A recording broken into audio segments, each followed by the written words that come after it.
Makalipas ang araw ng pamamahinga, sina Maria na taga Magdala, Maria na ina ni Santiago, at Salome ay bumili ng pabango upang ipahid sa bangkay ni Jesus. Nang araw ng linggo, kasi sikat pa lang ng araw ay pumunta na sila sa libingan.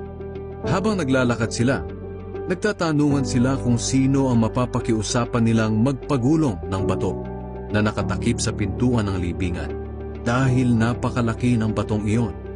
Pero pagdating nila roon, nakita nilang naigulong na sa tabi ang bato.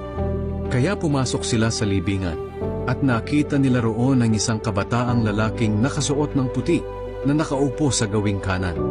Takot na takot sila, pero sinabi ng lalaki sa kanila, "Huwag kayong matakot.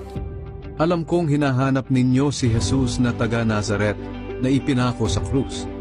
Wala na siya rito. Nabuhay siyang muli. Tingnan ninyo ang